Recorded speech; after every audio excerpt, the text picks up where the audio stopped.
فرشتے اللہ کی نورانی مخلوق ہیں، ان کو کائنات کے آغاز اور انسانوں کی تخلیق سے بھی پہلے پیدا کیا گیا ہے۔ اللہ کے 4 مشہور اور عظیم فرشتے ہیں۔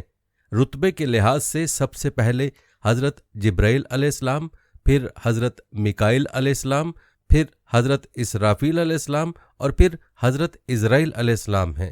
ان چاروں فرشتوں کو فرشتوں میں سب سے پہلے پیدا کیا گیا اور ان 4 مشہور فرشتوں کے ذمے کائنات کے بڑے بڑے کام ہیں، اور یہ عظیم فرشتے ان کاموں کو بخوبی سر انجام دے رہے ہیں۔ حضرت عزرائیل علیہ السلام یا ملک الموت کو اللہ تعالیٰ نے انسانوں کی روح اور جان نکالنے کی ذمہ داری سونپی ہے۔ فرشتوں کو اللہ نے یہ صلاحیت دی ہے کہ وہ انسانی روپ دھار کر انسانوں کے سامنے ظاہر ہو سکتے ہیں۔ بعض روایات میں فرشتوں کا انسانی شکل کے اندر انبیاء کرام سے ملاقات کا ذکر بھی موجود ہے۔ حضرت ابراہیم علیہ السلام نے جب انہیں ان کی اصل شکل میں دیکھا تو ان کا رنگ بالکل سیاہ تھا اور جسم آسمانوں سے بھی بلند، اور ان کے جسم نے آسمان میں موجود ہر چیز کو گھیرا ہوا تھا۔ سفر معراج میں آپ صلی اللہ علیہ وآلہ وسلم نے ملک الموت کو اس کی اصلی شکل میں دیکھا تو ان کے 4 منہ تھے۔ آگے والا منہ نور کا بنا تھا جس سے مومنین، صالحین اور نیک لوگوں کی روحیں قبض کرتے ہیں۔ پیچھے والا منہ آگ کا بنا ہے جس سے وہ کفار مشرکین کی دردناک طریقے سے روح قبض کرتے ہیں۔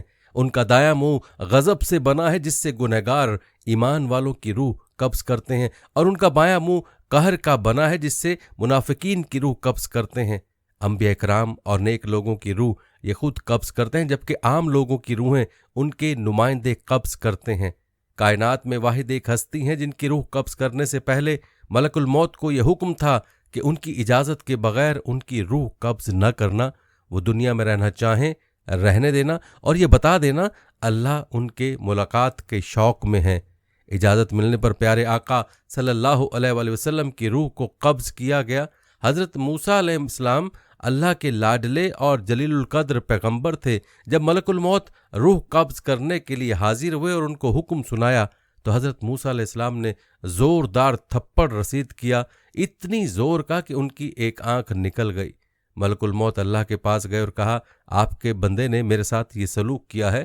اللہ نے ان کی آنکھ لوٹا دی اور کہا، جاؤ حضرت موسیٰ علیہ السلام سے کہو ایک سرخ گائے کے اوپر ہاتھ پھیرے، ان کے ہاتھ کے نیچے جتنے بال آئیں گے اتنی ان کی عمر بڑھا دی جائے گی۔ حضرت موسیٰ علیہ السلام نے کہا، اس کے بعد میرے ساتھ کیا سلوک کیا جائے گا؟ ملک الموت نے کہا کہ کل نفس ذائقۃ الموت، یعنی اس کے بعد بھی آپ کے لیے موت ہے۔ حضرت موسیٰ علیہ السلام نے کہا، آج ہی میری روح قبض کر لو۔ یہ روایت صحیح مسلم اور صحیح بخاری دونوں میں موجود ہے۔ حضرت سلیمان علیہ السلام کے دور میں ایک شخص بڑے دربار کے اندر داخل ہوا۔ معمول کے مطابق دربار لگا ہوا تھا، مگر یہ شخص حضرت سلیمان علیہ السلام کے ایک وزیر کو بڑے عجیب و غریب انداز سے گھور رہا تھا۔ دربار ختم ہونے کے بعد حضرت سلیمان علیہ السلام نے اپنے وزیر کو بتایا وہ ملک الموت ہے۔ وہ وزیر ڈر گیا کہ یہ میرا آخری وقت ہے۔ وزیر نے حضرت سلیمان علیہ السلام سے کہا، یہاں کتابیں ہیں، آپ مجھے حکم دیں کہ انہیں ہندوستان کی سرزمین پر پہنچا دوں جو یہاں سے کئی دن کی مسافت پر ہے۔ حضرت سلیمان علیہ السلام نے اجازت دی۔ اگلے روز ملک الموت دوبارہ حاضر ہوا۔ حضرت سلیمان نے ان سے پوچھا، کل آپ میرے وزیر کو ایسے کیوں گھور رہے تھے؟ ملک الموت نے کہا، مجھے اللہ کی طرف سے اجازت ملی تھی کہ اس شخص کی ہندوستان کی سرزمین پر روح قبض کروں جو یہاں سے کئی دنوں کی مسافت پر ہے، لیکن یہ شخص آپ کے دربار میں موجود تھا تو میں یہ سوچ رہا تھا کہ یہ شخص کل تک ہندوستان کی سرزمین پر کیسے پہنچے گا، اور اب میں اسی شخص کی روح قبض کر کے واپس آ رہا ہوں۔ اس سے یہ واضح ہوا کہ انسان نہ موت کو روک سکتا ہے نہ ملک الموت کو، چاہے وہ دنیا کے کسی بھی کونے میں ہو۔ قیامت کے روز جب شیطان جہنمیوں کو جہنم تک پہنچا دے گا اور نیک لوگ جنت کی طرف داخل کیے جا رہے ہوں گے، تب وہ سمجھ چکا ہوگا کہ اس کا بھی وقت قریب آ چکا ہے، اور وہ جہاں جہاں چھپنے کی کوشش کرے گا ملک الموت وہاں پہلے سے موجود ہوں گے۔ وہ موت سے کسی طرح بھی بچ نہیں پائے گا۔ اس طرح اس کی روح کو بھی حضرت عزرائیل علیہ السلام قبض کر لیں گے۔ ملک الموت کو ہی یہ ذمہ داری کیوں دی گئی؟ اس کے پیچھے ایک واقعہ موجود ہے۔ جب حضرت آدم علیہ السلام کو تخلیق کرنے کا وقت آیا تو اللہ نے حضرت جبرائیل علیہ السلام کو حکم دیا کہ دنیا کے کسی کونے سے خاک لے آؤ۔ حضرت جبرائیل علیہ السلام مٹی اٹھانے گئے جہاں اس وقت خانہ کعبہ موجود ہے، تو مٹی نے کہا، خدا را مجھے نہ لے جاؤ، اور قسم دی۔ اس نے کہا اس سے جس مخلوق کی تخلیق کی جائے گی اس کی اولاد بہت گنہگار پیدا ہوگی اور اس پر اللہ کا عذاب بھی ہوگا۔ حضرت جبرائیل علیہ السلام بغیر مٹی لیے لوٹ آئے، اسی طرح حضرت میکائیل علیہ السلام اور حضرت اسرافیل علیہ السلام بھی بغیر مٹی لیے لوٹ آئے۔ جب حضرت اسرائیل علیہ السلام گئے تب بھی مٹی ان سے یہی عرض کرتی رہی، لیکن حضرت اسرائیل علیہ السلام نے جواب دیا، اے زمین، تم مجھے جس رب کی قسم دے رہی ہو میں اسی رب کا حکم لے آیا ہوں اور یہ خاک لے کر ہی جاؤں گا۔ تو اللہ تعالیٰ نے حضرت اسرائیل علیہ السلام سے فرمایا، اے اسرائیل، تمہارا دل ان معاملات میں بہت سخت ہے کہ تم کسی شخص کے ماتم بنانے پر یا قسم دینے پر یا پھر روتا دیکھ کر اپنا فیصلہ بالکل نہیں بدلتے، لہٰذا اس خاک سے پیدا ہونے والی مخلوق کی روح کو قبض کرنے کی ذمہ داری اب سے تمہاری ہے۔ جواباً حضرت اسرائیل علیہ السلام نے کہا، اے اللہ، آدم کی اولاد مجھ سے نفرت کرے گی۔ اللہ نے سمجھایا، فکر مت کرو، میں ہر شخص کی موت کی وجہ مقرر کروں گا اور وہ خود کو اس کا قصوروار جانیں گے، نہ کہ تمہیں۔ قیامت کے روز ہر زندہ چیز فنا ہوگی۔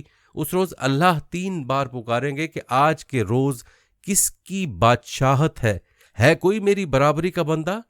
تمام دنیا فنا ہو جائے گی سوائے 4 فرشتوں کے۔ حضرت اسرائیل علیہ السلام ایک ایک کر کے سب کو فنا کر دیں گے۔